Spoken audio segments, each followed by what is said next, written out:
Welcome back to the Handsum Gambler podcast. One goal, clean sweep, going 5 for 5 every UFC card. I am the Handsum Gambler. This week we're headed to Rio de Janeiro, Brazil, baby. UFC's 13th trip to Brazil, and these are always some wild, chaos-filled card. The crowd, the noise, the violence. Brazil never disappoints. I'm chasing another heater, but first we gotta rewind back to last week, UFC 320 and Goliath Pereira 2. I went 2-3, not the record I wanted, but I cashed a few and I learned a lot. Let's run back over what hit and what hurt. Yusuf Salau over Josh Emmett.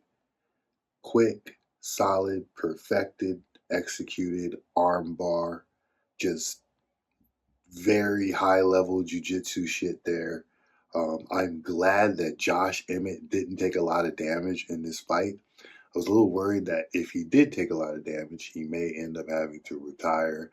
So he lives to fight another day. My bet hits. Yusuf Sabal. Maybe he can get another one in before the end of the year. Nobody took any damage, so it's just a clean victory here. I'll take the money.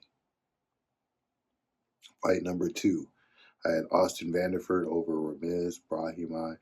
Vanderford came out looking sharp, got those takedowns, but just got, I believe it was the elbow. He got hit with that nasty elbow that just split him. Oh my God, he was leaking everywhere. It was gross. All things bad. And I think that's what he ended up tapping out to, the fact that he was bleeding so bad, not the fact that that guillotine was in, because that was a strange guillotine. I've never seen somebody get guillotined with the person applying the move. His back is against the cage, and he's down on almost his butt. Just a strange guillotine. I don't know how to feel about that. I'm going to have to sip my tea on that one.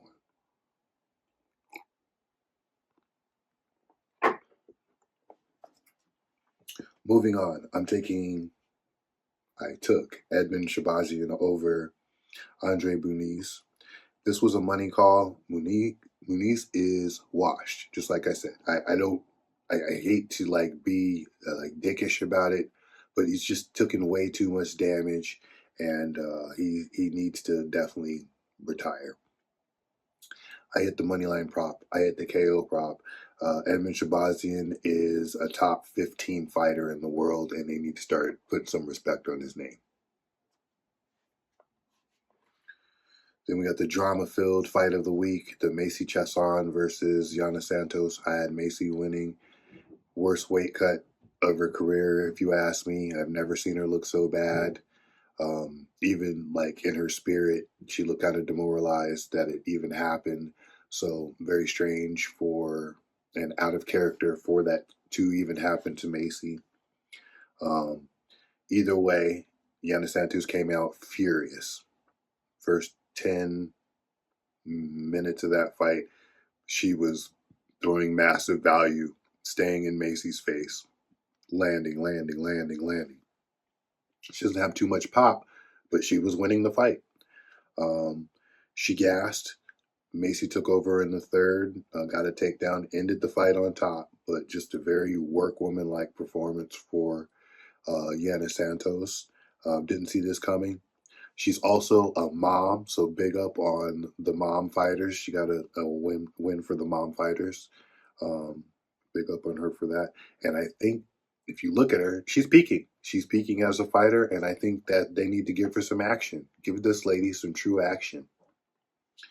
Moving on, Khalil Roundtree and Yuri Prochazka. I took Khalil Roundtree. I could taste this victory. I could taste it. Oh, it was so close. Roundtree dominated the first. He dominated the second. And Yuri went full Yuri in the third round. Came out, Czech Samurai, refused to die. Just stalked him, moving forward, not caring about the fact that he's getting hit, and put Roundtree out cold in one of the greatest fights of 2025. Let's talk about it, folks. That's one of the greatest fights of 2025. Maybe not the greatest, but that's one of the greatest fights of 2025. I'd like to give y'all a rundown of the bonuses that took place. So Roundtree got 50K, Vieira got 50K, Pfeiffer got 50K, and Yuri got 100K for that performance. So big up to those guys. They made some serious cash. I want to be like them. We finna be like them this week on this card. We're looking for our thousands and thousands of cash. Let's jump into the fade parade. Oh my goodness. This week's winning loser to never be seen on this show, talked about ever on this show, ever again in the life of this show. Never will he. I don't care if he wants to interview me. I don't care if the guy wants to interview me. He won't be on this show. And I'm not going to try to interview him. Patchy motherfucking mix. You're done. You're cooked. Bellator experience over. Fade stamped. File closed. You're out of business like Sam Levin's. Like your money's not good here. Like you cooked. I'm done with the Bellator experience. My little rant on that. Sorry, folks. I'm going to transition into this week's card. It's a great bounce back week because we in motherfucking Rio de Janeiro, Brazil. Never disappoints. Something's going to happen. Crowd's crazy. Violence, finishes. That's what we want this week. Jump into the picks. This is UFC Fight Night 261. Oliveira versus Gamrot.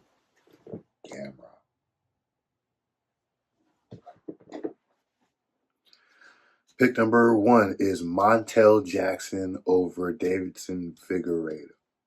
Don't overthink this, folks. I understand we're in Brazil. I understand that Davidson Figueiredo is going to be looking for some home cooking. It's not happening this week. It's not happening this week. Youth, size, streak, 5-inch height advantage, 7-inch reach advantage. Kid used to train at the Olympic wrestling training facility. Yeah, he has all those attributes. And he trained at the Olympic wrestling training facility. We talk about Montel motherfucking Jackson. I'm taking the money line. I'm taking the knockout prop. And I'm taking him to upset Brazil early in the night. Fight number 2. Donata Denise over Mario Pinto. Pro kickboxing experience, solid takedown defense, clean technique. I don't know what you can get him at right now, but when I put in my bet, I got him at plus 130. So we're taking JD all day and the plus money, the dog money. Donata Denise. I don't think he's going to finish him, but he's definitely going to win. Maybe the over is the way to go. Fight number 3, Ricardo Ramos over Khan Offley. This is a must-win fight for Ricardo Ramos. He's been fighting some killers. In his last 4 fights, he's fought some absolute killers, okay? And they're giving him a big step down in competition because he's a hometown boy and he needs the win career-wise. Khan Offley doesn't have much to offer in this fight. He's not dangerous anywhere. He's not special anywhere. He's having to travel in from where he's from to participate in this fight. I think all things are aiming towards easy money for Ricardo Ramos. I would just take the money line as Ramos has a plethora of ways of winning this fight. He can win by decision. He can win by knockout. He can sub the guy. I think the most likely outcome is a 15-minute war, and he just puts it on him for 15 minutes. So if you're looking for a prop, I would take the decision, but my personal bet is the money line. Fight number 4. We're taking Julia Pilastri over Karolina Kowalkiewicz. All respect to Karolina. She's a legend. We love her. The epic comeback at the end of her career, this bounce back of resurgence she's had late. But at 39 years old, I think that it's over. This is the end. Pilastri's sharper, she's faster, she's younger. She's at home, baby, here in Brazil. She's going to apply pressure the same way she did in that Lupe Godinez fight. And hey, she was zombie, walking her down like a zombie, just eating her shots and landing her bigger shots. The way she ended that fight with Lupe Godinez, I think that Carolina is in trouble. I'm expecting a retirement from Carolina, if not tonight, in her next fight. I'm going to take 2 bets. I'm going to take Pilastri money line, and I'm going to take double chance.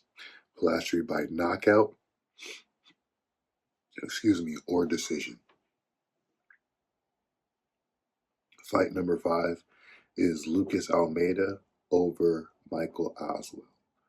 Almeida's dangerous absolutely everywhere. He has KO power, he has submissions in his career, and Oswell is kind of a volume guy. Doesn't carry too much power, throws a lot of it, but I think that Lucas has the ability to stop him in his tracks with a big knockout, or a sub if he decides to grapple, because I feel like he has the grappling advantage if he wants to wrestle or turn this into any kind of grappling match.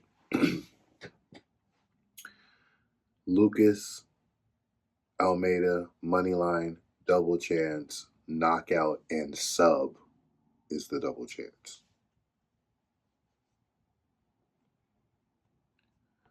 It's time for the official main event lean.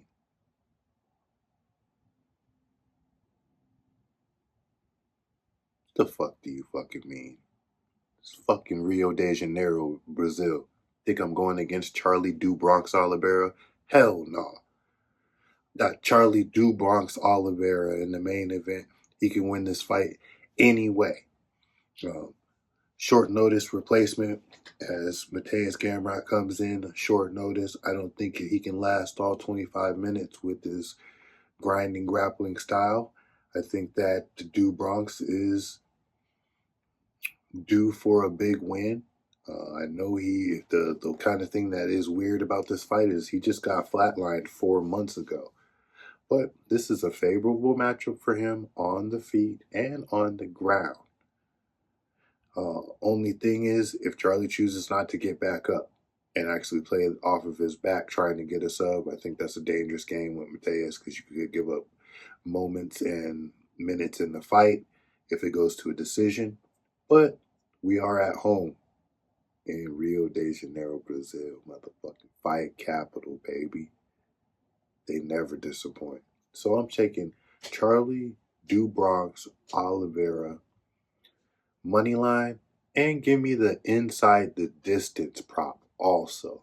Let's say he gets a finish.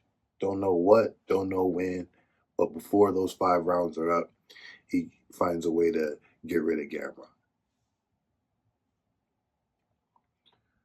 So, best damn recap in the business looks something like this. Montel Jackson, money line, KO prop. This is how we do it. Janata Denise, pro kickboxer. I got him at plus 130. If you can get a plus money bet at this time, I suggest you make it, because he will win that stand-up war against, I think it's just too much too soon for Mr. Pinto. Fight number 3, Ricardo Ramos, the UFC veteran, getting a step down in competition. Should be easy money, but his career is on the line also. Ricardo Ramos, money line. Remember, he can win this fight anyway. Next fight, Julie Pilastri over Karolina Kowalkiewicz. I'm taking the money line and a KO decision double chance prop. Finally, Lucas Almeida, money line and double chance prop. I think he's better than this new guy everywhere. We made it through another episode of the Handsum Gambler podcast. Remember, the only 3-leg parlay you need is to punch the like button, parlay that with the share button, and you're going to hedge it with the subscribe button. It's the only 3-leg parlay you need. Hits every week, 100% accuracy. Stay sharp, play smart, bet on charm, and win with style. I am the Handsome Gambler, and I'm cashing out, folks. See you next week. It's the greatest team of all time. That squad right there.